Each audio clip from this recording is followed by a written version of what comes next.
Cerca de 5 anos antes do princípio da era cristã, um sacerdote idoso, cujo nome era Zacarias, estava no templo queimando incenso quando apareceu um anjo e lhe disse que haveria de nascer um filho que, sendo cheio do Espírito Santo, iria adiante do Senhor no espírito e poder de Elias, a fim de preparar um povo para ele. Alguns meses mais tarde, o anjo anunciou a uma jovem de Nazaré que, pelo poder do Altíssimo, ela daria à luz um filho cujo nome haveria de ser Jesus, o Filho de Deus. Nada duvidando, Maria visitou, na região montanhosa de Judá, sua prima Isabel, esposa de Zacarias. Ali se regozijaram juntas as duas mulheres, e Maria, por meio de um cântico de maravilhosa elevação, dignidade e beleza, engrandeceu a Deus. João, nascido em 6 ou 5 a.C., foi cuidadosamente educado na meninice por seu pai Zacarias e passou no deserto os primeiros anos de sua mocidade. Entretanto, no cântico de Zacarias, sua função estava indicada claramente. O menino haveria de ser chamado profeta do Altíssimo, porque ele iria ante a face do Senhor para preparar os seus caminhos. Quando José, homem justo, ao achar sua querida noiva Maria grávida, resolveu deixá-la secretamente, apareceu-lhe um anjo admoestando-o a receber sua mulher e explicando-lhe os intentos divinos acerca do menino. Disse-lhe o anjo: ela dará à luz um filho e chamarás o seu nome Jesus, Salvador. E tudo isso seria para que se cumprisse a profecia a respeito da Virgem, cujo filho receberia o nome Emanuel, Deus conosco. Herodes o Grande reinava na Palestina, revestido do poder real pelo imperador Augusto. Sendo idumeu de nascença e de natureza cruel e astuciosa, os judeus odiavam-no. Contudo, atrás do estandarte de Herodes reluzia o esplendor das águias romanas.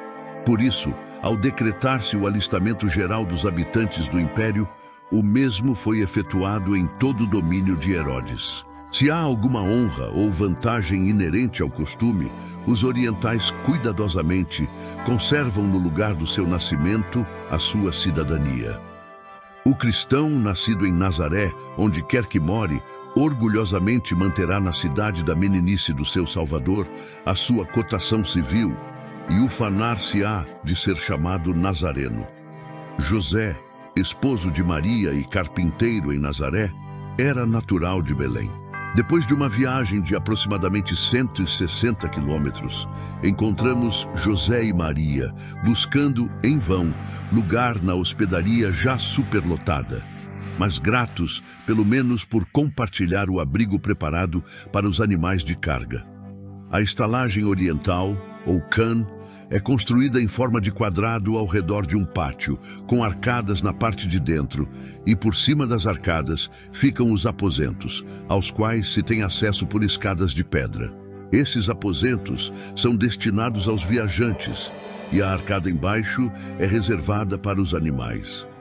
A estalagem em foco poderia ter sido um aposento de hóspedes em casa de um amigo de José. Este quarto ficava em um plano um pouco mais alto do que o restante da casa. Nas aldeias, o piso inferior era usado indiscriminadamente como cozinha e abrigo para animais, e frequentemente a família ocupava um canto deste piso para que os hóspedes ficassem à vontade na parte superior.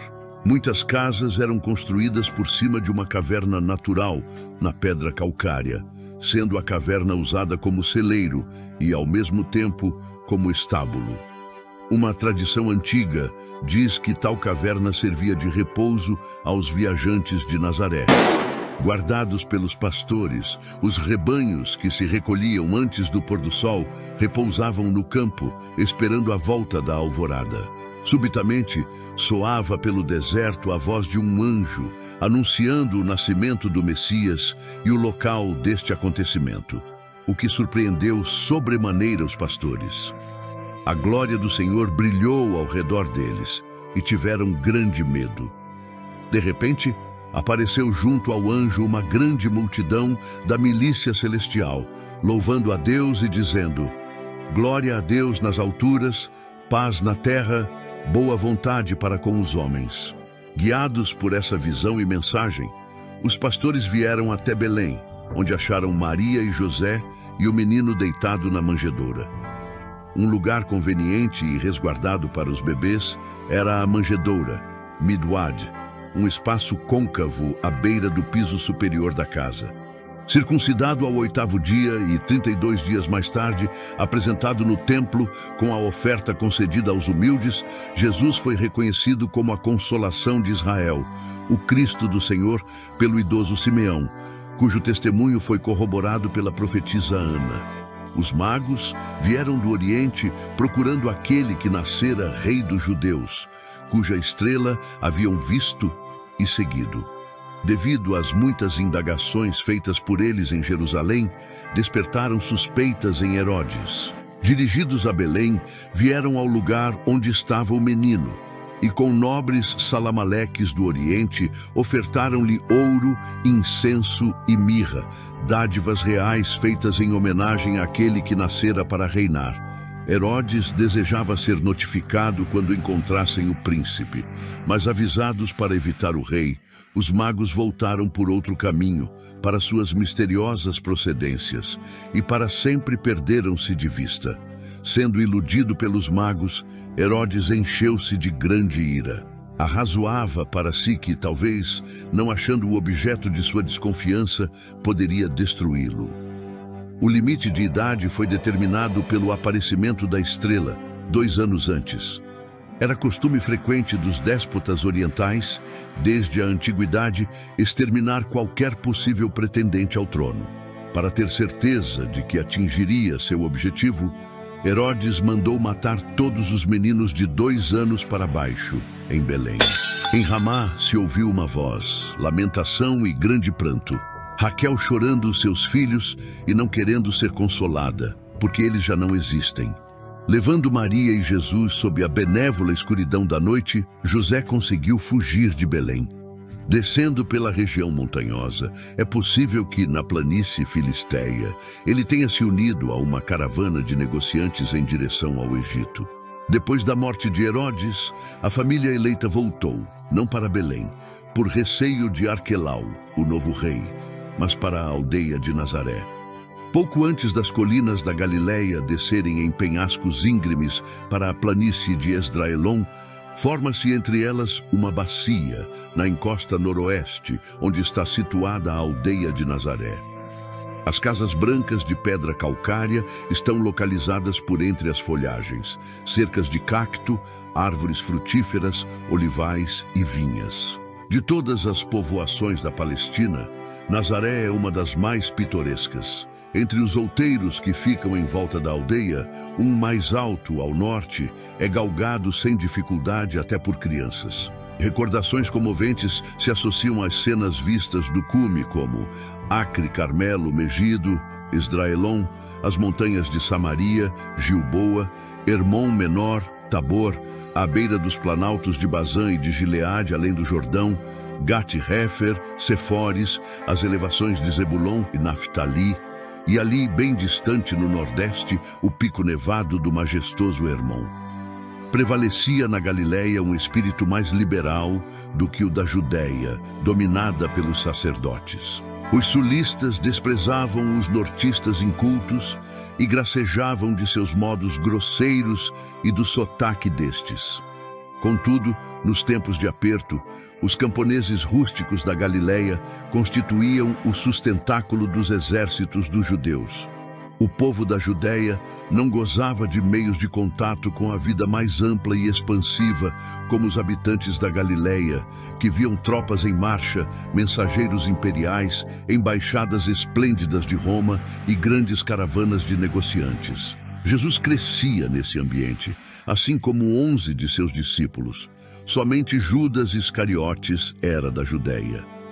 Instruído em casa e na escola da aldeia, com 5 anos, Jesus começaria a ler as Escrituras. Com 10, a estudar a lei. E com 13, aderiria aos mandamentos e se tornaria membro da congregação. Talvez tivesse aprendido grego e latim, mas falava o aramaico. O latim era a língua dos vencedores, o grego, dos cultos, e o povo empregava o aramaico. Aos 12 anos, Jesus foi pela primeira vez a Jerusalém para assistir à Páscoa. Enlevado na conversa com os doutores de Israel, ouvindo-os e interrogando-os, olvidava tudo mais. Os peregrinos, voltando de Jerusalém para o norte, usualmente iniciavam a viagem bem tarde. E como a 15 quilômetros de distância havia um lugar pitoresco perto de Betel, ali passavam a primeira noite. A tradição antiga diz que este é o lugar onde José e Maria sentiram falta de Jesus. Com que ansiedade e tristeza eles voltaram em busca dele, enquanto se lembravam das feras e bandidos cruéis que infestavam a região. Quando, enfim, o acharam no templo, as primeiras palavras registradas dão a entender que José e Maria haviam esquecido os acontecimentos não muito remotos que deveriam ter preocupado seus corações sempre. Não sabíeis que eu devia estar na casa de meu pai? Seguem-se os anos de obscuridade em Nazaré, período em que Jesus aprendeu a fazer os implementos necessários à lavura primitiva, tais como o arado, a canga, o tribulum, espécie de debulhadora, a joeira ou pá. Nas tardes calmas que desciam sobre as elevações galileias, ou nas primeiras vigílias matinais, antes que o fulgor do levante enrubescido iluminasse os esplendores do grande Hermon, imaginemos Jesus passeando nos vales solitários ou pelos outeiros rochosos, conversando com o grande Espírito que em tudo lhe falava. Liberto do banco de carpinteiro e colocando de lado o rolo sagrado, as Escrituras, que tanto amava e conhecia, ele procurava inteirar-se do outro rolo de revelação externado pela criação de Deus. Jesus estudava o homem e a natureza, profunda e carinhosamente.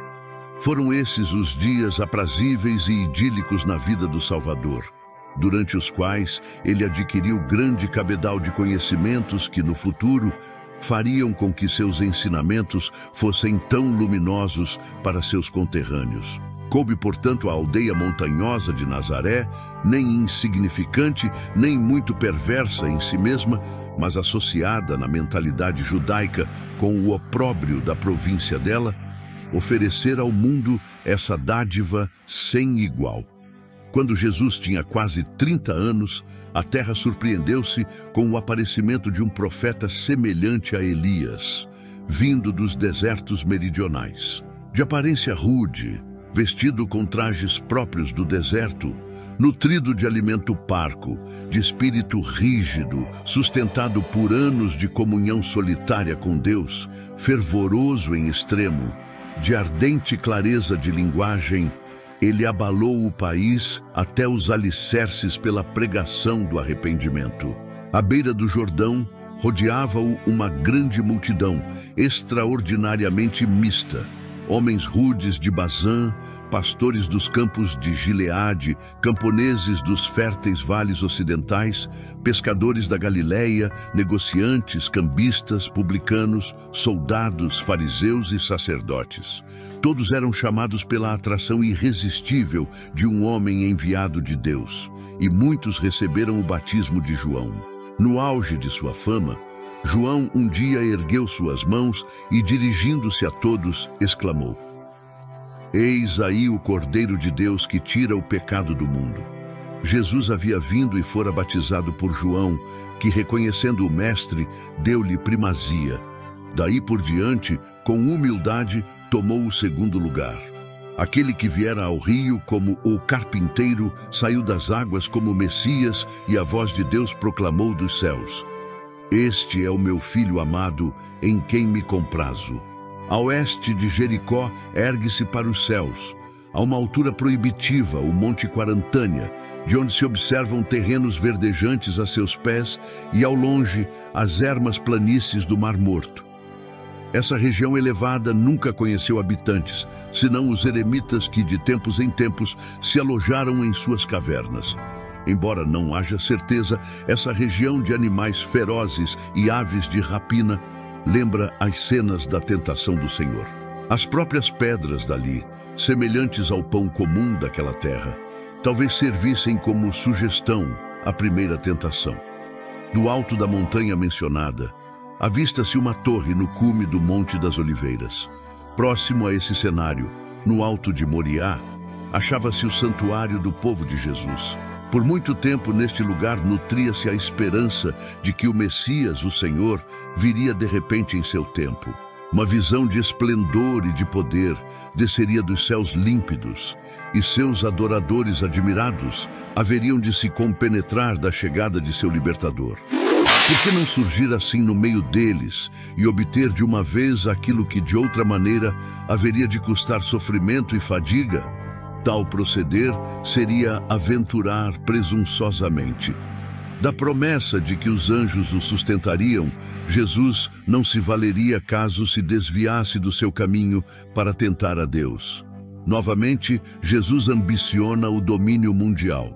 Das alturas, como Moisés, ele avistou sua terra prometida. Notou também a via dolorosa do Getsêmani, do Calvário e o túmulo, os séculos de labor e guerra para sua igreja antes que se pudesse alcançar o fim. Por que não, com seu gênio e poder sobrenaturais, comandar logo os exércitos de Israel? Amanhã, o mundo humilhado e submisso jazeria a seus pés, e ele poderia reger livremente o seu destino. Mas qual seria o preço desse triunfo? O sonho de glória terrestre foi rejeitado. O caminho de obediência, sofrimento e ignomínia foi sua derradeira e irrevogável escolha. Jesus voltou ao lugar de seu batismo, onde João continuava a trabalhar. Alguns dos discípulos de João Batista, orientados pelo testemunho deste, seguiram a Jesus. Aos dois, André e possivelmente João, associaram-se Pedro, Filipe e Natanael. Encontramos o Messias, disseram André e Simão. Os israelitas entendiam o significado dessa declaração. O Messias era a esperança dos judeus, da mesma forma que para os drusos, tribos da Síria, e para o Islã, os muçulmanos, como são El-Hadi e El-Mahdi, respectivamente, nomes estes derivados da mesma raiz, com a ideia fundamental de guiar, significando o bem dirigido. Entretanto, com maior ansiedade, Israel esperava a vinda do ungido. Já o tendo encontrado, talvez os discípulos voltassem às suas ocupações cotidianas. Todavia, quando o Mestre os chamou, encontrou-os prontos para deixar tudo e segui-lo. A viagem da região onde Jesus chamou os primeiros discípulos para Nazaré seria feita com facilidade em 3 dias. Fazia-se de 2 maneiras, passando por Siló, Siquém e Enganim, subindo pela estrada da região montanhosa ou seguindo pelo vale de Bet-seia, caminhando pelo vale de Jisreel. Caná, situada ao lado setentrional da planície de Azoquis, distava de Nazaré aproximadamente 11 quilômetros e ali se podia chegar ao entardecer. Um momento propício para as bodas às quais Jesus fora convidado. A palavra Caná el-Gelil ainda é ouvida nos lábios do povo. É exatamente no árabe o equivalente do grego Canatis Galilaias, que chamamos Caná da Galileia. Atualmente a povoação não condiz com os lindos panoramas ao seu redor. Perto dela encontram-se ruínas de sepulturas cavadas nas rochas e antigas cisternas, embora sem nascentes, ainda ali presentes. O velho nome hebraico Caná, isto é, cheio de canas, é apropriado para o local, pois ele domina grandes canaviais pantanosos. Não se harmoniza tão bem o outro lugar, denominado Cafre Quena, situado ao lado meridional da planície de Azoquis, na estrada de Tiberíades, aproximadamente 5 quilômetros de Nazaré, que por muito tempo reclamou para si essa honra. No Oriente, por ocasião de um casamento, até mesmo um homem pobre pode hospedar muitos convidados. A falta de manjares, que não precisam ser dispendiosos, traz humilhação à pessoa que hospeda. Jesus poupou seus amigos dessa situação embaraçosa. O vinho realmente havia se esgotado, mas ele transformou a água das talhas em outro vinho, excelente. Depois de uma breve visita a Cafarnaum, possivelmente sua primeira, Jesus subiu a Jerusalém para assistir à Páscoa. Dentro do pátio do próprio templo, encontravam-se, exercendo seus negócios execráveis, os traficantes de animais para sacrifícios e suas manadas. Também os cambistas que, a taxas exorbitantes, exploravam o povo. Trocavam o dinheiro corrente das províncias pelo ciclo do santuário, com o qual pagavam os impostos do templo. Ressentido profundamente por causa dessa profanação da casa de seu pai, Jesus os expulsa, e eles, covardemente, vão abandonando o recinto. Ainda hoje, em lugares chamados santos, esses métodos desairosos são praticados. Explora-se o sentimento religioso dos homens pelo lucro material. Temendo a ira dos judeus contra o exame livre em matéria de religião, Nicodemos veio ter com Jesus de noite. Ele aprendeu as condições para entrar no reino de Deus, a saber, o novo nascimento, e também a verdade de que Deus ama os gentios tanto quanto os judeus, pois ele ama o mundo. No início da entrevista, soa a nota de universalismo que dá à religião de Jesus a sua proeminência entre as demais religiões dos homens. Descendo novamente à zona do rio, Jesus, por meio de seus discípulos, recebeu, mediante o batismo, homens arrependidos para a comunhão dos salvos. Um número maior agregou-se a ele do que a João. Então, este corajoso e verdadeiro varão ganhou nova oportunidade para dar testemunho espontâneo de seu grande sucessor. É necessário que ele cresça e eu diminua. Essa frase constitui uma repreensão eterna ao espírito de inveja profissional. O trabalho público de João realmente estava terminando. Com o denodo do seu grande protótipo, Elias, ele denunciou o casamento ilegal de Antipas e, repentinamente, achou-se em prisão, odiado pela perversa mulher sem escrúpulos que só se satisfez com a morte dele. Indo novamente a Galileia, Jesus e seus discípulos subiram pelo caminho que passava entre os montes gêmeos de Ebal e Gerizim. Ao pé deste, junto a um poço à beira do caminho, ele assentou-se para descansar, enquanto os discípulos atravessaram o vale a fim de comprar alimento em Sicar. Junto ao poço, deu-se a entrevista memorável com a mulher samaritana, quando Jesus revelou sua missão divina àqueles que se achavam fora do seio do judaísmo e, por isso, eram odiados como inimigos mortais. Antigamente, o poço media aproximadamente 30 metros, mas hoje tem 25 metros devido ao entulho. O local foi modernizado e sobre ele foi construída uma igreja. A seu redor, plantaram-se árvores frutíferas. Muito próximo, coberto pelas ruínas da fortaleza de Justiniano, o Monte Gerizim ergue seus penhascos ameaçadores.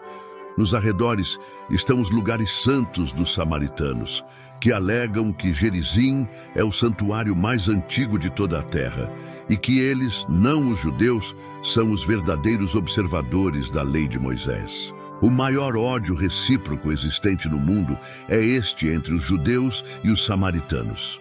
O templo samaritano foi destruído por João Hircano, e os samaritanos, em parte, se vingaram quando um deles, penetrando no templo em Jerusalém na noite da Páscoa, profanou-o com ossos humanos. As vozes sacerdotais estão silenciadas no Monte Moriá. O fumo do sacrifício não arde mais. Porém, sobre as alturas frias e desoladas de Gerizim, ainda se oferece o sacrifício anual. E ouvem-se as rezas cantadas que por milênios têm ressoado ao longo do cume rochoso.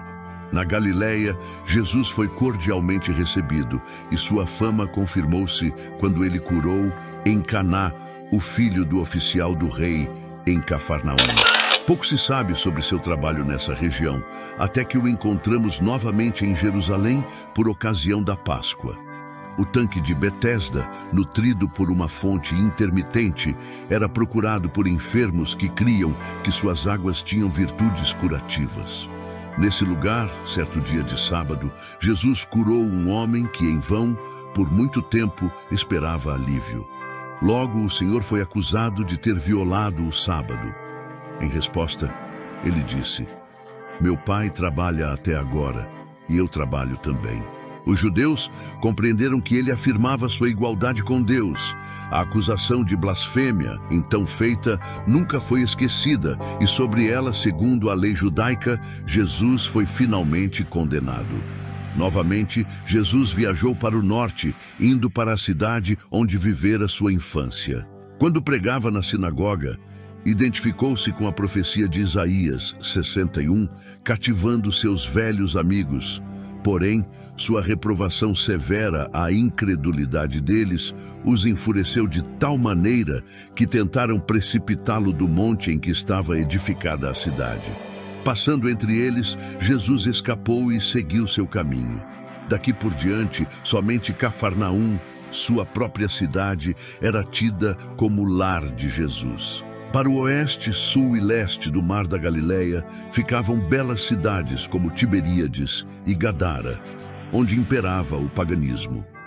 No norte, encontravam-se as aldeias judias de Corazim, Betsaída e Cafarnaum, e Jesus habitava entre seu próprio povo. Um encanto indescritível paira sobre o Mar da Galileia, cingido por altas colinas. Ali fica ele, ora violentamente açoitado por repentinas tempestades, ora refletindo nas profundas e plácidas águas os resplendores matinais e vespertinos do Hermon. Para o noroeste, as montanhas afastam-se da praia, deixando entre elas e o mar uma planície em forma de crescente que se estende por cerca de 5 quilômetros. Essa é a terra de Genezaré, tão fértil e linda que Joséfo a chamou de ambição da natureza, e assim se conserva até hoje. Cafarnaum ficava situada nessa região. No período romano, era uma cidade de importância política e comercial, de modo que ali existia uma alfândega guardada por um destacamento de soldados. Também residia nessa cidade um oficial do rei, cujo nome se perdeu. Mas o Cafarnaum do tempo de Jesus é identificado com as ruínas de Tel pelos arqueólogos atuais. De interesse especial são as ruínas da sinagoga, que possivelmente foi o edifício dado aos judeus pelo centurião romano, no qual Jesus pregava. Residindo em Cafarnaum, Jesus ensinava em todo o distrito e curava doentes. O local preferido para a pregação ao ar livre era a praia. Às vezes, ele se sentava num barco um pouco afastado da terra. Ao longo da costa do Mar da Galileia, há muitas baías propícias, cujas margens cobertas de relva, subindo suavemente, formavam amplos e lindos anfiteatros naturais, onde centenas podiam ouvi-lo. Perto do Senhor estavam os implementos dos pescadores e dos camponeses, cujo trabalho lhe oferecia abundantes ilustrações. Certa vez, depois de um desses discursos, ele ordenou aos pescadores cansados, que em vão haviam trabalhado toda a noite, que lançassem suas redes às águas. Elas ficaram tão cheias que ameaçavam romper-se. Aproveitando-se dessa ocasião, quando a mente e o coração dos pescadores estavam impressionados pelo espetáculo, Jesus os chamou para serem pescadores de homens. Os escribas ensinavam a lei, apoiando-se na autoridade dos mestres do passado. O valor da palavra dos escribas dependia de sua capacidade de sustentá-la pela tradição e precedentes estabelecidos. Jesus, porém, ensinava a verdade vinda diretamente de Deus, baseando-se em sua própria autoridade. Sua expressão, em verdade vos digo, assemelhava-se ao "assim diz o Senhor" dos profetas da antiga dispensação. No Oriente, o desequilíbrio era atribuído à atuação de demônios. O exorcista tinha uma profissão rendosa. Com a palavra de Jesus, todos os males eram curados. O homem que entrara na sinagoga como um alienado furioso saiu dali em perfeito juízo. Mesmo como endemoninhado, esse homem reconheceu o Filho de Deus. Porém, Jesus proibiu que ele o declarasse. Essas proibições são frequentes no ministério galileu. Com a vinda do Messias, os galileus esperavam acontecimentos estranhos e calamitosos. prazerosamente ouviriam um profeta de Deus, mas talvez, se soubessem que era o próprio Messias, fugiriam de temor. É possível que Jesus percebesse que o povo não estava preparado para receber a verdade a seu respeito e que talvez a publicidade dificultasse sua missão. Há eruditos que opinam que Jesus proibiu o endemoninhado de apresentá-lo publicamente porque ele não era um elemento conveniente e poderia desacreditar seu ministério. Ao voltar para Cafarnaum, Jesus curou a sogra de Pedro, acometida de uma febre, conhecida na Palestina desde a antiguidade. Ainda hoje, quando um médico missionário viaja pela Galileia, observa-se a afluência de gente à porta da casa onde ele se hospeda. De solidárias aldeias da região montanhosa, de sombrios acampamentos na planície e no vale, o povo traz seus doentes, e ali o médico se dedica à tarefa de misericórdia, enquanto anuncia o Evangelho aos que esperam.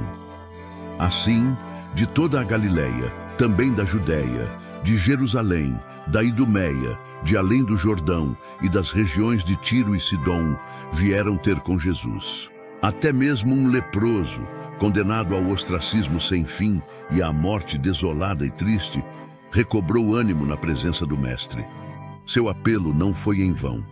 Na cidade de Jerusalém estavam centralizados todos os interesses e o orgulho da nação.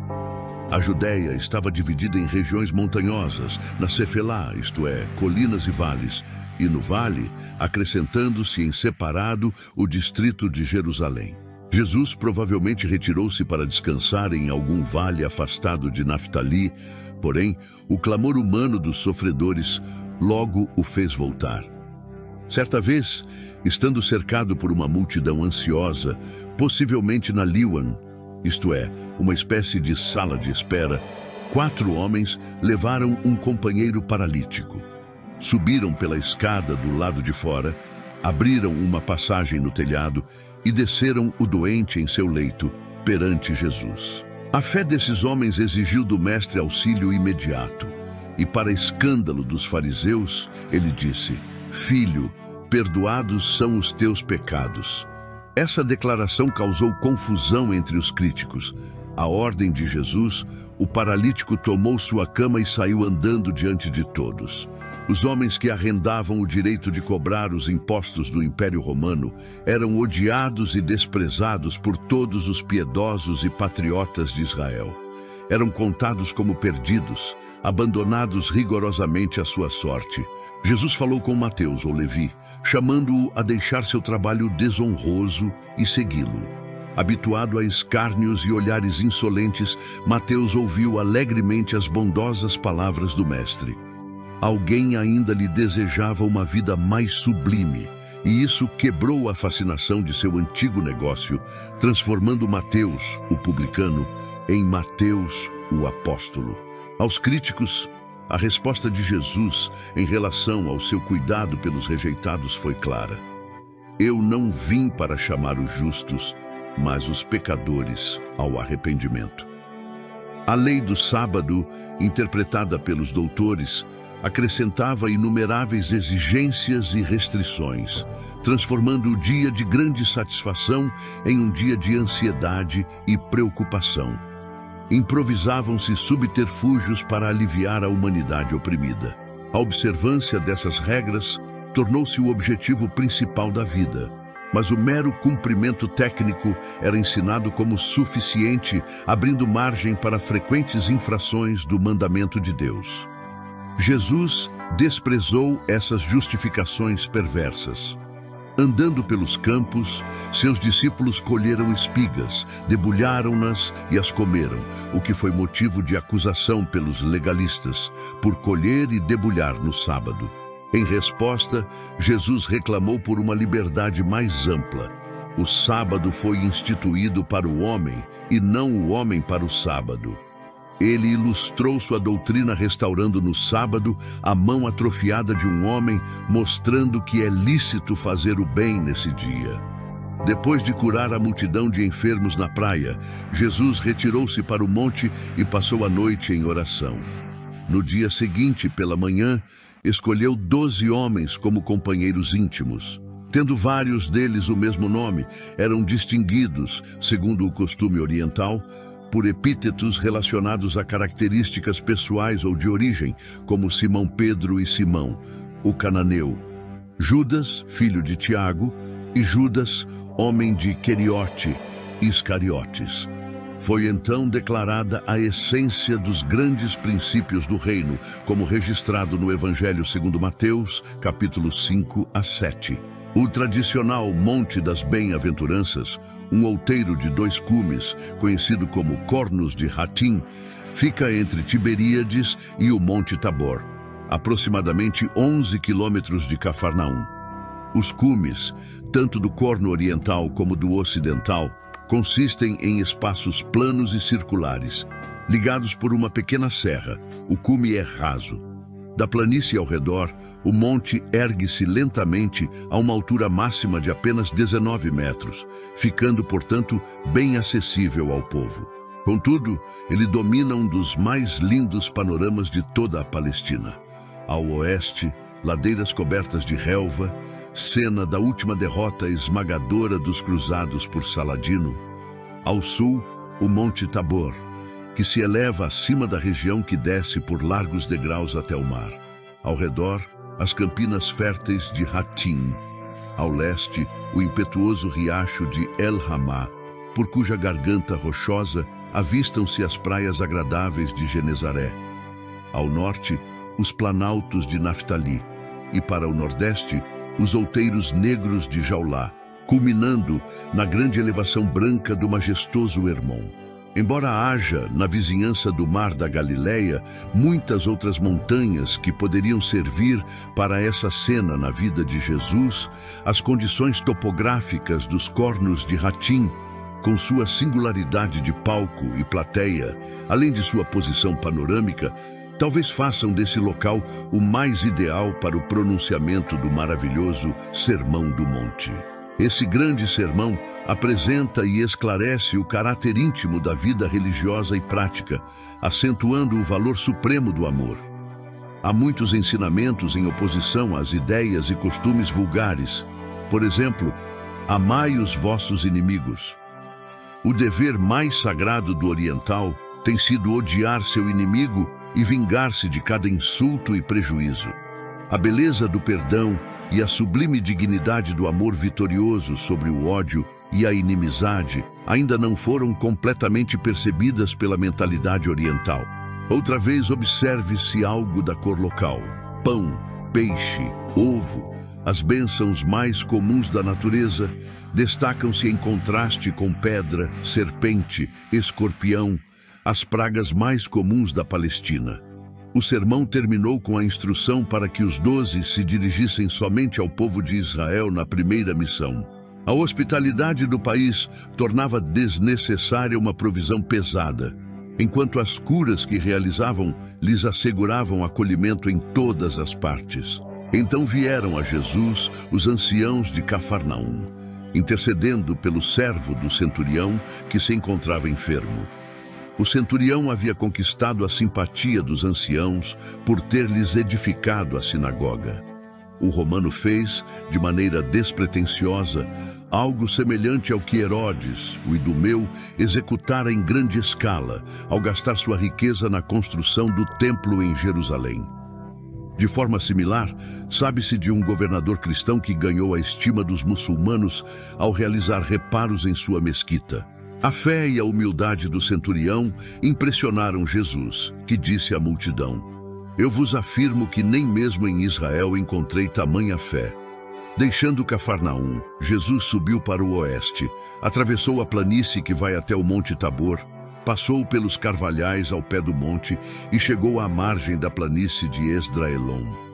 Um pequeno vale separa o Tabor do Hermon menor. Sobre o cume noroeste deste último, ficava a bela cidade de Naim, para onde ele se dirigia. De Naim, distinguia-se uma linda vista da planície de Esdraelon e da região histórica ao redor. Endor ficava ao leste, e Sunem, localizada agradavelmente entre pomares, estava a cerca de 1,5 km para o sudoeste de Naim. A estrada dos peregrinos, que ia da Galiléia para Jerusalém, passava por Naim e trazia certa importância para a cidade pelo contato com as multidões que subiam às festas. Atualmente, no local da antiga Naim, existe uma aldeia modesta, mas de excepcional beleza natural. Segundo a tradição, Jesus descansou sobre uma grande pedra chamada Hageret Yeshua, isto é, a Pedra de Jesus, que ainda hoje se encontra perto da aldeia. Aproximando-se de Naim, Jesus encontrou-se com um cortejo fúnebre. O povo do Oriente não tolerava cemitério dentro da cidade e o defunto era levado em esquife, sem caixão. Este era um serviço especial e de honra. Na Judéia, pranteadores profissionais, tocando pífanos e tambores, seguiam logo após o esquife com músicas fúnebres. Na Galiléia, entretanto, as primeiras pessoas na procissão fúnebre eram as mulheres, parentes e conhecidos do falecido. Jesus moveu-se de grande compaixão ao ver a viúva desamparada que perdera seu único filho. Fazendo parar o cortejo, o Salvador chamou o jovem à vida e o entregou à sua mãe. O aspecto sombrio da prisão abatera o espírito corajoso de João Batista. Ele procurava provas de que Jesus fosse realmente o Messias, o que provocou um elogio franco por parte de Jesus a respeito do caráter e trabalho do Batista. Não era ele uma cana agitada pelo vento, nem um homem ricamente vestido. Era um profeta, muito mais do que um profeta. Entre os nascidos de mulher, nunca houve maior. Apesar disso, nem Jesus nem João conseguiram fazer essa geração compenetrar-se do real significado da vida. Os homens tinham o comportamento e a mentalidade de crianças volúveis. Em relação à vida religiosa da época, formaram julgamentos falsos sobre essas duas grandes personalidades. João, o ascético rigoroso, era tido como endemoninhado. E Jesus, por participar cordialmente de festas sociais, era chamado de comilão e bebedor de vinho. A indiferença das cidades onde Jesus ensinara e trabalhara foi um dos desgostos mais acentuados do Mestre. Como consequência desse descaso, ele anunciou a destruição dessas cidades, comparando-as desfavoravelmente com as perversas cidades da antiguidade, como Tiro, Sidom, Sodoma e Gomorra. E o que é Corazim atualmente? Uma ruína enegrecida no alto de um outeiro sombrio que testemunha sua completa destruição. Betesda é agora apenas uma praia abandonada, onde pescadores estendem suas redes. E Cafarnaum, a populosa e rica cidade, completamente destruída. Durante muito tempo, até mesmo sua localização era desconhecida, mas os arqueólogos modernos a identificaram como sendo a povoação de Tel Hum. Após uma breve viagem de pregação na Galiléia, Jesus voltou para Cafarnaum. Lá, curou um endemoninhado cego e mudo, mas os escribas e fariseus atribuíram seu poder a Belzebu, um dos maiores insultos e blasfêmias que os judeus da antiguidade dirigiram a Jesus. Sua resposta foi categórica. Se os demônios são expulsos pelo príncipe dos demônios, os exorcistas, vossos próprios filhos, estão condenados por negociar com o inferno. Jesus recusou satisfazer a curiosidade deles por milagres, pois as Escrituras já comprovavam suas asseverações. Até mesmo sua própria família tentou impedi-lo de continuar sua obra, duvidando de sua missão. Isso levou Jesus a destacar que aqueles que ouviam a palavra de Deus e obedeciam à vontade divina eram os que mantinham com ele a relação mais íntima e peculiar, como a de uma família oriental. Seu tempo era limitado. Ele tinha muito o que fazer e ensinar, mas não se deixava embaraçar. Entrando num barco, falou às multidões por meio de parábolas admiráveis, baseadas em cenas vividas ao redor. O semeador, o trigo e o joio, o grão de mostarda, o fermento, o tesouro escondido, a pérola de grande valor e a rede. cansado pelo longo esforço, Jesus dormia no barco enquanto seus discípulos remavam para o leste. Uma violenta tempestade desencadeou-se sobre o lago, agitando suas ondas. Temerosos do perigo, os discípulos despertaram Jesus, que se levantou e, com uma palavra, acalmou as águas. Chegando à região de Gergesa, parte do distrito de Gadara, Jesus realizou a cura de 2 endemoninhados que habitavam nos sepulcros e permitiu que uma manada de porcos, considerada impura pelos judeus, fosse destruída. O povo, revoltado com a perda dos porcos, pediu que Jesus deixasse a região, e ele atravessou novamente o mar. De volta, Jesus ressuscitou a filha de Jairo e curou a mulher hemorrágica, que havia gasto todos os seus recursos com charlatães e estava entregue à pobreza e ao desespero. Ao visitar Nazaré, sua terra natal, foi recebido com frieza e incredulidade. Isso fez com que Jesus se retirasse para sempre daquela cidade. Nesse ínterim, Herodes Antipas perturbava-se, pois havia prendido João Batista. Diz Joséfo, historiador judeu, que João Batista fora encarcerado em Maquero, uma fortaleza sombria situada no lado oriental do Mar Morto. Todavia, esse relato é incoerente, pois Herodes não mandaria um prisioneiro seu para um cárcere pertencente a um inimigo declarado. Durante um banquete de aniversário oferecido aos nobres galileus, Herodes, fascinado pela dança da filha de sua mulher ilícita, atendeu ao pedido dela e covardemente ordenou que lhe entregassem a cabeça de João Batista. O lugar mais provável para esse banquete, bem como para o encarceramento de João, seria a Casa de Ouro, em Tiberíades, onde, sobre um outeiro perto do mar, encontram-se ainda as ruínas conhecidas como Qasr bint el-Melek, Palácio da Filha do Rei. Outros eruditos, entretanto, consideram mais confiável o relato de Joséfo. A fama de Jesus perturbou a consciência de Herodes Antipas, que pensou que João Batista tivesse voltado para se vingar de sua morte injusta.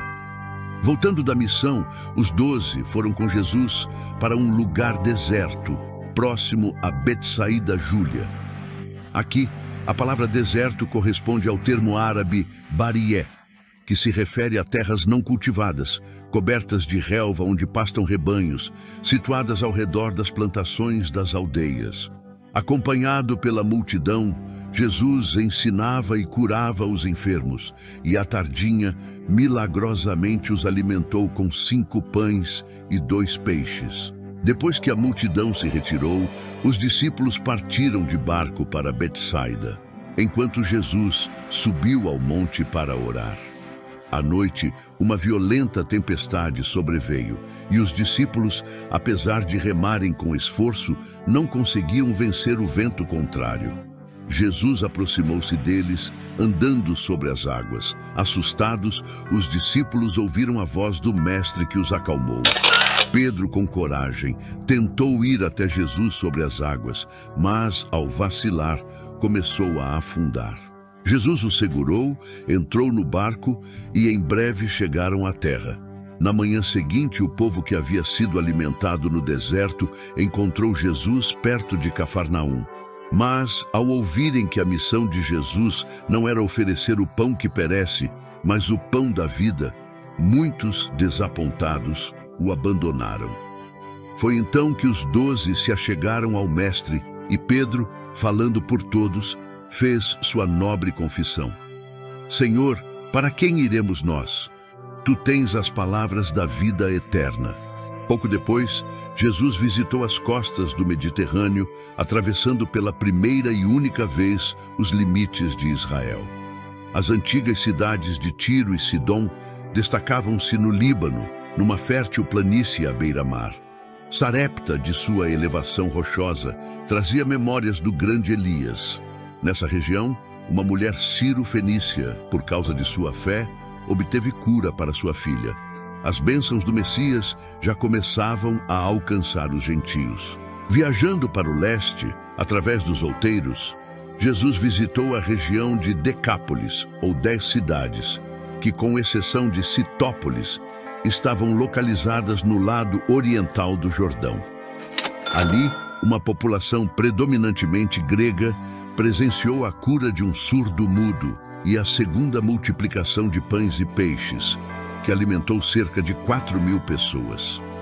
Provavelmente no local hoje chamado Ain el-Fulié, Jesus atravessou o lago para Dalmanuta, ao sul da antiga cidade de Magdala. Recusando satisfazer a curiosidade dos fariseus e saduceus com sinais miraculosos, Jesus novamente embarcou. Durante a travessia, advertiu os discípulos sobre a doutrina dos fariseus. Ao desembarcar em Betsaida Júlia, trouxeram-lhe um cego que Jesus curou. Seguindo viagem, Jesus chegou a Cesareia de Filipe, considerada o local mais encantador da Palestina. Situada junto ao majestoso Hermon, no lado sul, essa cidade, antes chamada Panéias, tinha um santuário dedicado ao deus Pan. Embelezada por Herodes, o Grande, e Filipe de Traconites, foi renomeada Cesareia de Filipe. Abastecida pela fonte do Jordão, seus bosques e jardins eram locais aprazíveis. Hoje, pouco resta do antigo esplendor, mas na moderna Banias, a cidade recupera algo de seu nome original.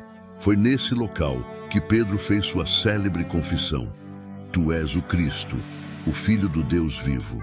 No mesmo lugar, Jesus começou a revelar os sofrimentos que enfrentaria, levando Pedro a objetar presunçosamente, o que rendeu uma severa repreensão do Mestre. O Monte Hermon, que sobressai em esplendor entre todas as montanhas da Palestina, foi o cenário escolhido para a transfiguração, a manifestação da glória divina. Descendo da montanha com os 3 discípulos que o acompanharam, Jesus curou um jovem epiléptico e novamente falou sobre sua próxima morte. Ele acrescentou que, ao 3º dia, ressuscitaria, mas os 12 ainda não compreenderam. Voltando para Cafarnaum, Jesus, em obediência à lei, ordenou que Pedro recolhesse da boca de um peixe o tributo sagrado do templo. Como verdadeiros filhos do Oriente, os discípulos almejavam reconhecimento oficial e distinção, independentemente de qualquer capacidade especial ou aptidão, mas por arbitrariedade do monarca. Jesus ensinou que, em seu reino, a honra só seria alcançada pela humildade e o poder por meio do serviço. Para se tornar rei dos reis, ele primeiramente se tornaria servo de todos.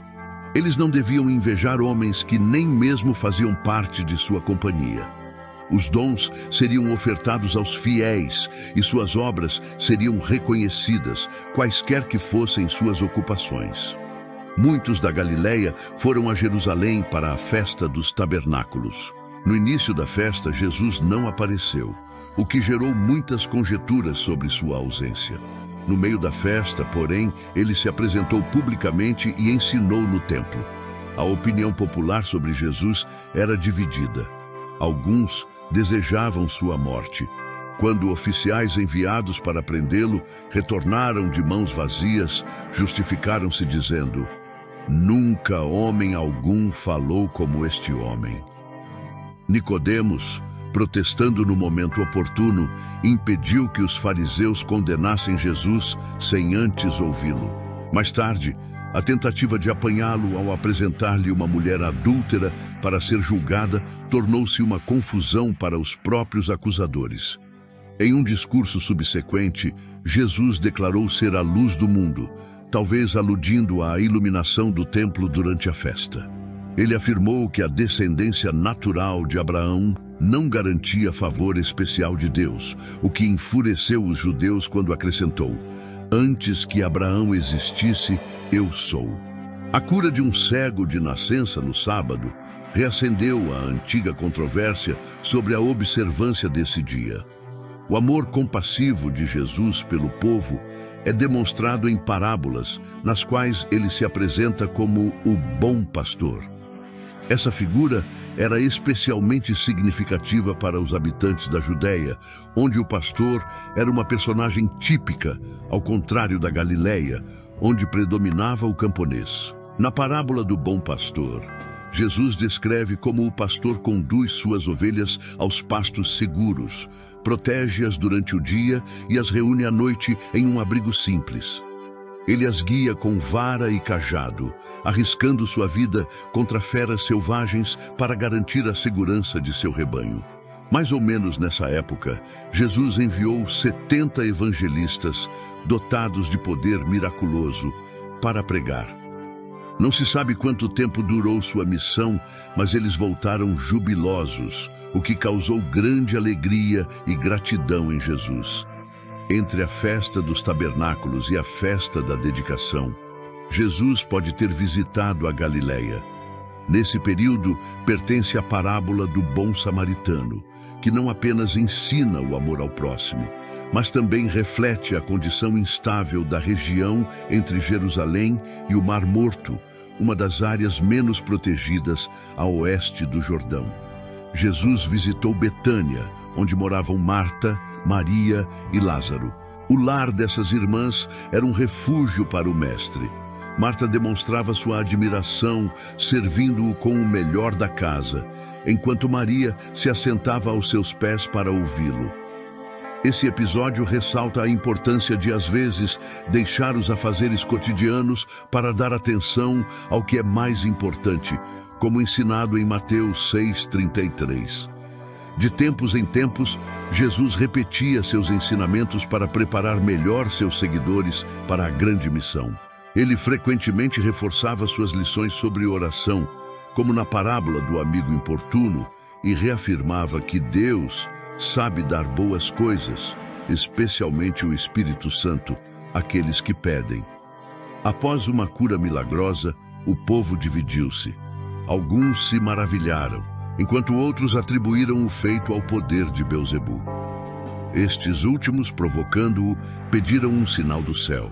Jesus respondeu com a lógica de que seria absurdo Belzebu dividir-se contra si mesmo, e quanto ao sinal, apresentou enigmaticamente o sinal do profeta Jonas, enfatizando a necessidade de cuidar da luz espiritual na alma.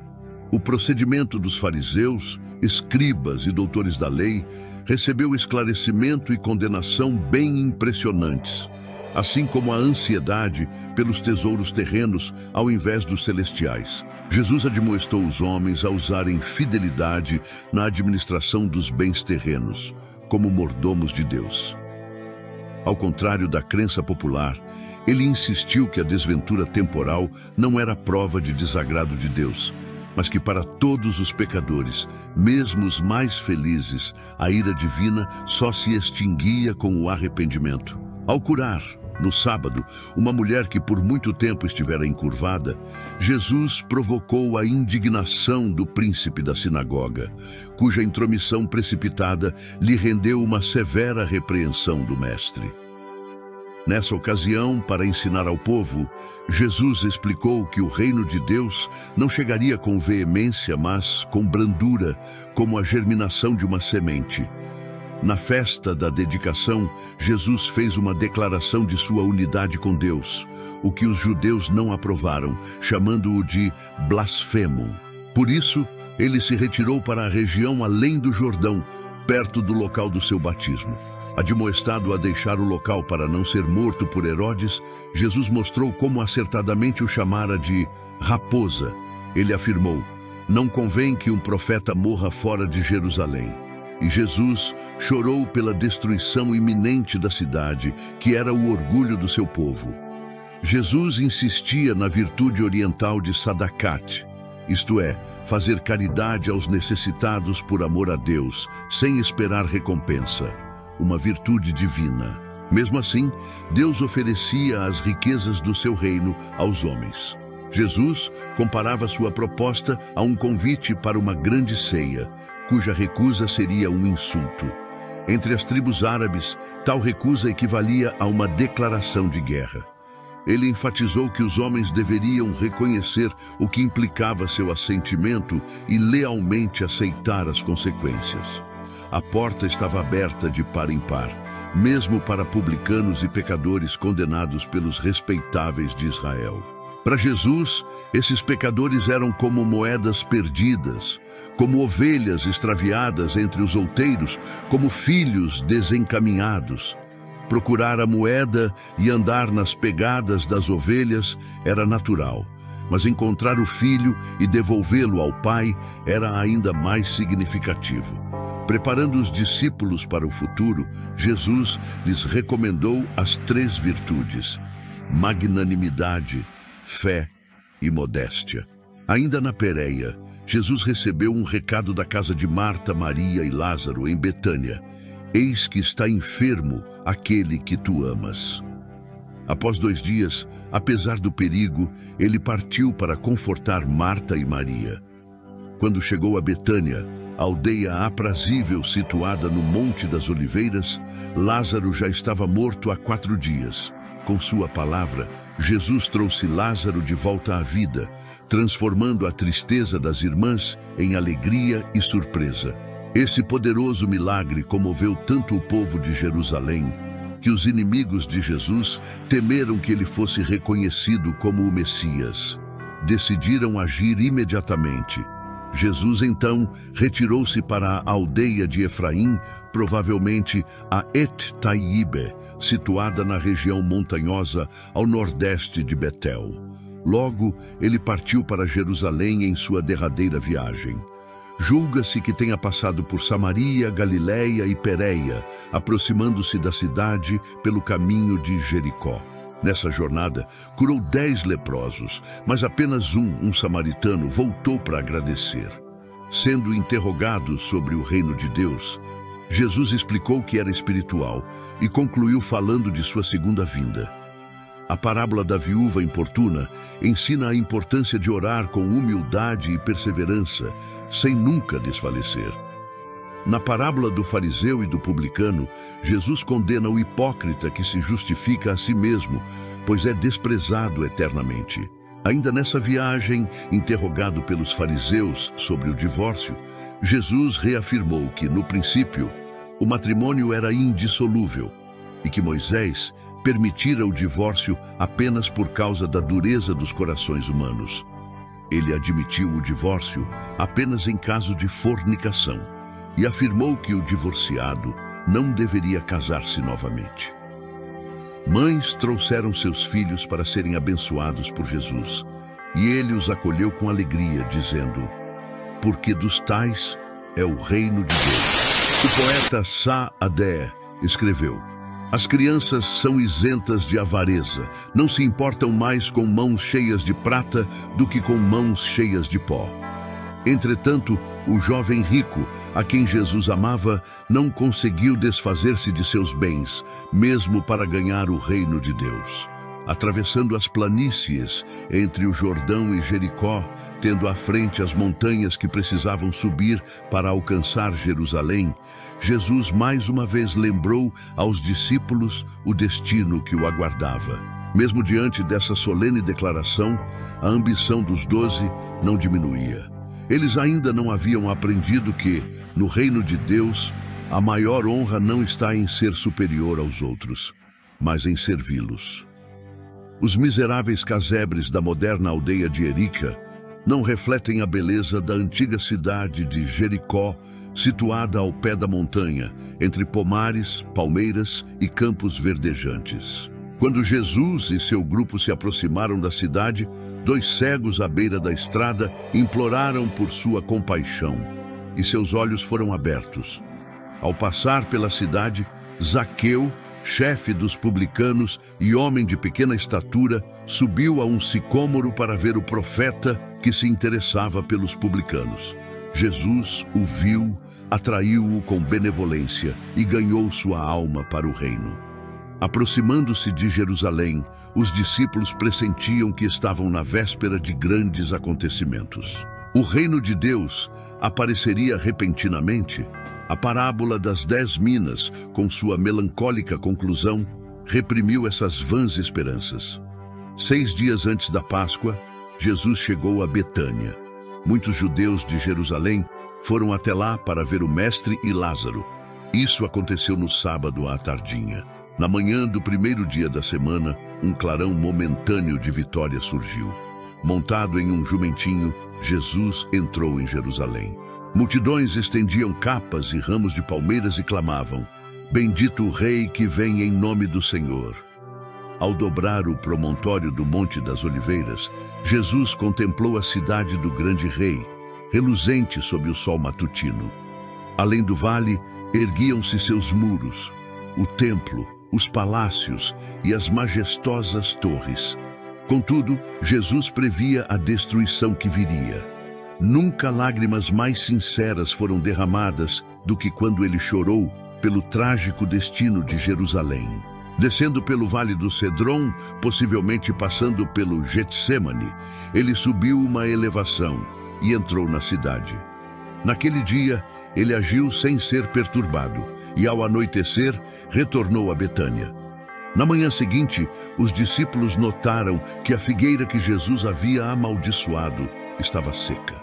Esse incidente foi usado para ensinar-lhes o valor da fé.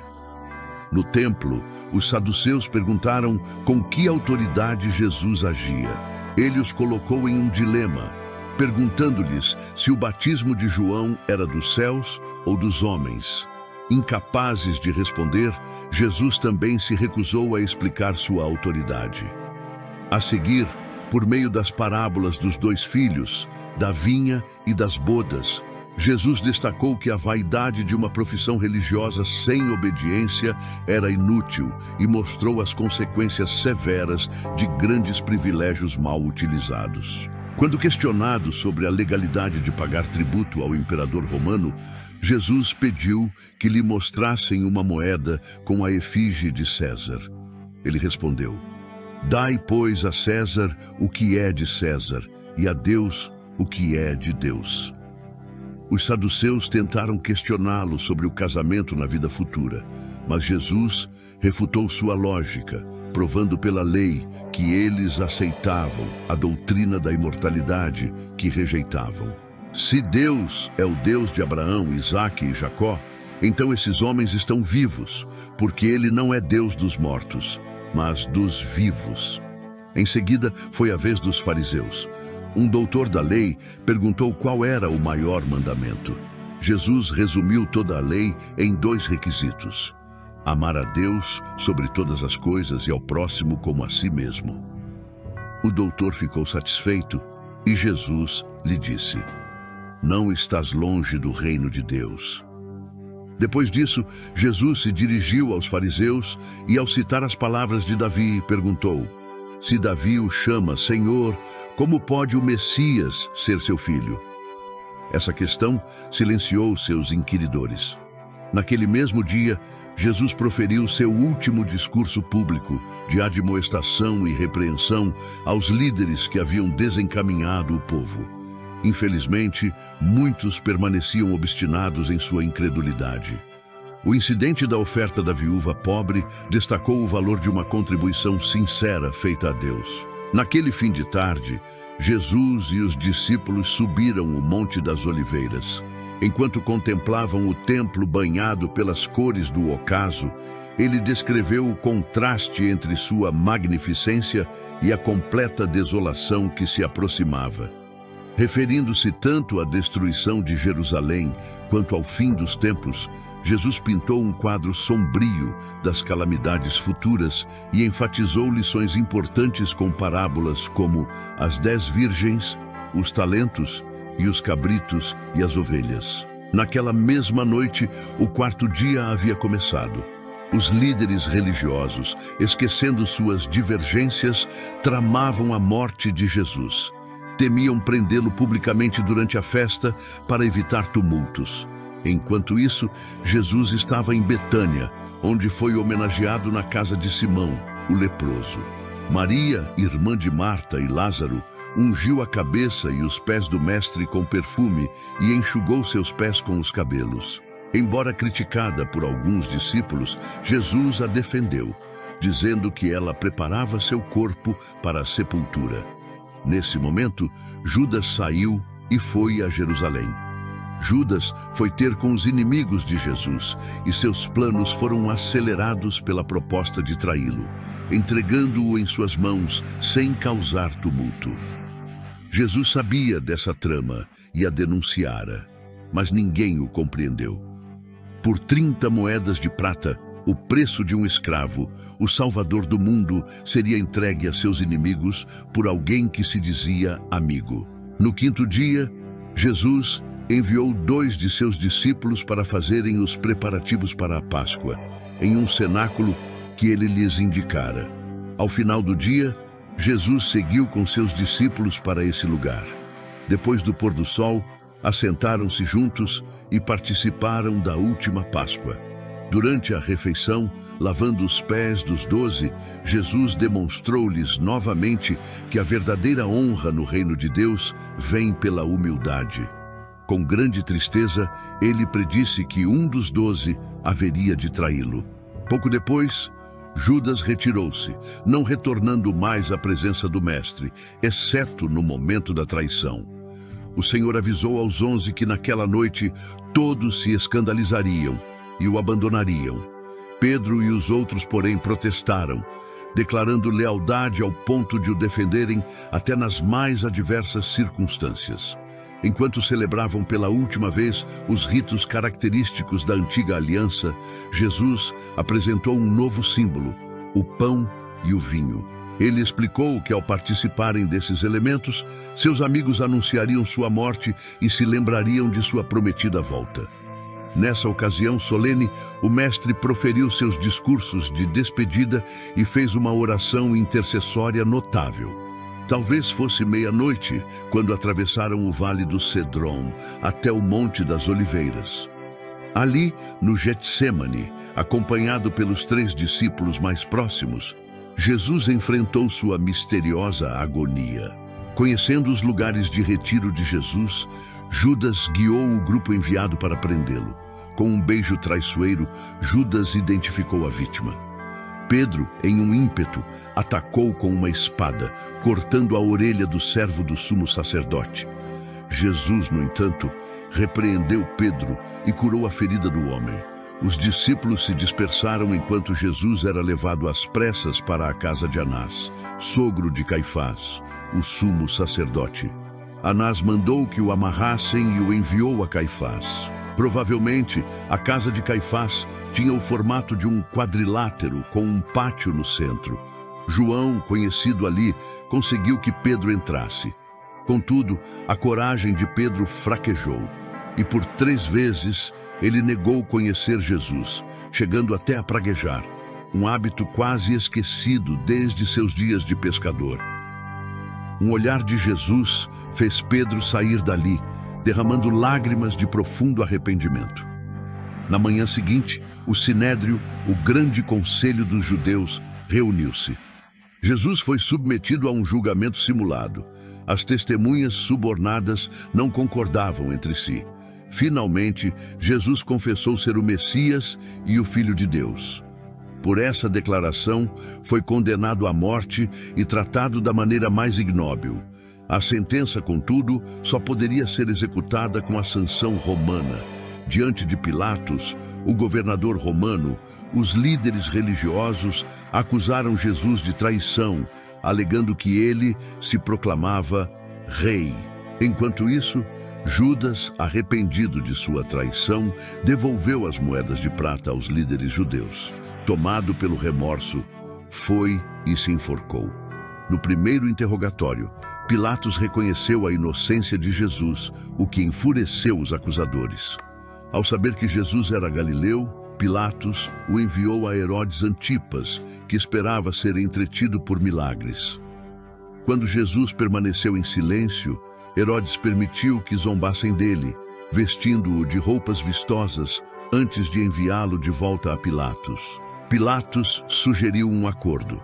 Reconhecendo a inocência de Jesus, ele o castigaria publicamente e depois o libertaria, segundo o costume de soltar um prisioneiro durante a festa. No entanto, a multidão, instigada pelos líderes religiosos, preferiu Barrabás, um assassino. Apesar das admoestações de sua esposa, que sofrera em sonhos por causa de Jesus, Pilatos cedeu à pressão. Ele ordenou que Jesus fosse açoitado, coroado com espinhos e vestido de púrpura. Então, buscando comover o povo, apresentou Jesus e declarou: "Eis o homem." No tumulto levantado, ao ouvir que Jesus se dizia Filho de Deus, Pilatos, receoso e cheio de superstição, ainda tentou salvá-lo. Contudo, os gritos sinistros: "Se soltares este homem, não és amigo de César", o fizeram decidir. Jesus foi entregue para ser crucificado. Carregando sua cruz, auxiliado em parte do trajeto por Simão, o cireneu, Jesus foi levado apressadamente ao Calvário, onde foi crucificado entre dois malfeitores condenados à morte. Mesmo em sua agonia, Jesus orou pelos seus algozes: "Pai, perdoa-lhes, porque não sabem o que fazem." Um dos malfeitores, arrependido, apelou a Jesus e recebeu a promessa: "Hoje estarás comigo no paraíso." Os carrascos tomaram as vestes dos crucificados, repartindo-as entre si, mas lançaram sortes sobre a túnica de Jesus. Com ternura, Jesus pediu que João cuidasse de sua mãe, como se fosse seu próprio filho. Ao meio-dia, trevas caíram sobre a terra, permanecendo por 3 horas. Durante esse tempo, Jesus proferiu 4 frases: Deus meu, por que me desamparaste?", expressando sua agonia espiritual. "Tenho sede", revelando sua dor física. "Está consumado", declarando o cumprimento de sua missão. E por fim, "Pai, nas tuas mãos entrego o meu espírito." Clamando em alta voz, Jesus demonstrou que suas forças físicas permaneceram inabaláveis até o fim. Naquele momento, a natureza estremeceu. Houve um grande terremoto, o véu do templo se rasgou ao meio, sepulcros se abriram e muitos corpos de santos ressuscitaram. O centurião encarregado da crucificação exclamou assombrado: "Verdadeiramente, este era o Filho de Deus." Os corpos precisavam ser retirados antes do sábado. As pernas dos ladrões foram quebradas para acelerar suas mortes. Contudo, ao verificarem que Jesus já estava morto, um soldado traspassou-o com uma lança e dali saiu sangue e água. José de Arimateia, um discípulo secreto, pediu a Pilatos o corpo de Jesus. Junto com Nicodemos, envolveu-o em panos de linho com especiarias e o colocou em um sepulcro novo, em um jardim próximo ao local da crucificação. Uma grande pedra foi rolada para selar a entrada do sepulcro, conforme solicitado pelos inimigos de Jesus. Além disso, uma guarda foi colocada para vigiar o túmulo, a fim de evitar que o corpo fosse retirado. Jesus permaneceu no túmulo desde a tarde do 6º dia até a manhã do 1º dia da semana. O local exato da crucificação, chamado Gólgota, ou Lugar da Caveira, é amplamente debatido. Um pequeno outeiro fora dos muros de Jerusalém, perto da porta de Damasco, com aparência de crânio, é uma das possibilidades. Ao entardecer do sábado, as mulheres fiéis foram ver o sepulcro e voltaram para casa para preparar especiarias para completar o embalsamamento. Ao amanhecer do 1º dia da semana, elas foram ao túmulo e o encontraram vazio. 2 anjos, em vestes resplandecentes, anunciaram: "Ele não está aqui, ressuscitou." Pedro e João, ao ouvirem o relato das mulheres, correram ao sepulcro e verificaram que o corpo não estava mais ali. Alguns guardas relataram sua experiência aos principais sacerdotes, que lhes deram dinheiro para dizer que os discípulos haviam furtado o corpo enquanto dormiam. Jesus apareceu primeiro a Maria Madalena, depois às mulheres que voltavam do sepulcro, a 2 discípulos no caminho de Emaús e a Simão Pedro. Naquele mesmo dia, apresentou-se aos 10 apóstolos, com Tomé ausente. Jesus os comissionou dizendo: "Assim como o Pai me enviou, também eu vos envio." Uma semana depois, com Tomé presente, Jesus apareceu novamente aos 11 e convenceu o incrédulo de que realmente havia ressuscitado. Obedecendo às ordens de Jesus, os discípulos foram a Galiléia, onde o encontraram. Certo dia, ao amanhecer, na praia do mar de Tiberíades, Jesus apareceu a alguns deles e, sob sua orientação, pescaram uma grande quantidade de peixes. Nessa ocasião, Pedro foi reabilitado, recebendo o perdão de Jesus e sua missão de apacentar o rebanho. Em um monte na Galileia, Jesus reuniu-se com os 11 e mais de 500 discípulos, comissionando-os a pregar o Evangelho a toda criatura. Mais tarde, apareceu a Tiago, seu irmão, em Jerusalém. Finalmente, 40 dias após sua ressurreição, Jesus conduziu seus discípulos ao Monte das Oliveiras, perto de Betânia. Ali, enquanto os abençoava, foi elevado ao céu. 2 anjos apareceram e disseram: Homens da Galileia, por que estáis olhando para o céu? Esse Jesus, que dentre vós foi recebido no céu, virá assim como o viste subir.